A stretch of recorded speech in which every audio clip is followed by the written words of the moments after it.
Après le médecin légiste, professeur Hassan Ba, c'est le tour de DRE. Fatou Siké Camara, ancienne directrice générale de l'hôpital national d'Onka, de témoigner sur les événements du 28 septembre 2009.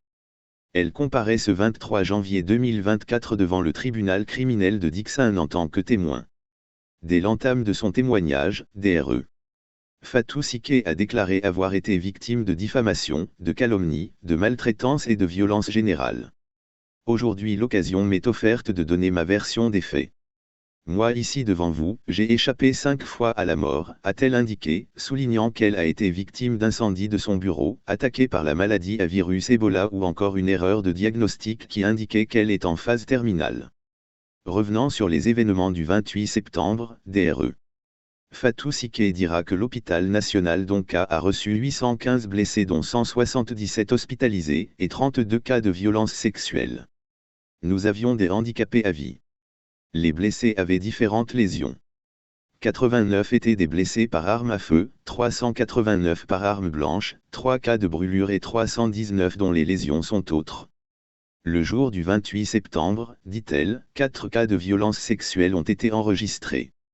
Les autres cas sont arrivés par la suite. Dans le témoignage de DRE. Fatou Siké Camara, il ressort que des agents des forces de défense et de sécurité se sont introduits dans l'enceinte de l'hôpital pour empêcher les médecins de soigner les malades. Mais l'ancienne directrice générale de l'hôpital national d'Onka insiste sur le fait qu'aucun médecin ne lui a remonté cette situation et que personne n'a été empêché de faire son travail. Nous avons vu des FDS autour de l'hôpital, mais moi j'ai mis cela au sens de la sécurisation de l'hôpital. Parce que souvent, dès qu'il y a des événements comme ça, ces agents viennent sécuriser les lieux. Pour ce qui est de leur entrée à l'hôpital, quand je suis arrivé dans mon bureau, j'ai entendu certains dire que les militaires sont entrés, voulant les empêcher de travailler.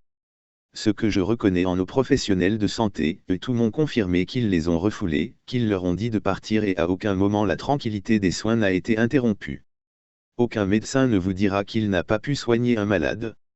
Ceux qui sont entrés, ils ont envahi l'hôpital, parce que tout le monde a eu cette information, mais les professionnels les ont refoulés et leur ont dit qu'ils vont continuer à soigner leurs malades.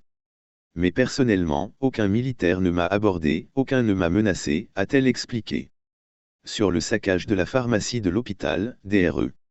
Siké est catégorique. Elle n'a jamais vu de désordre à la pharmacie et nous n'avons pas été confrontés à une rupture.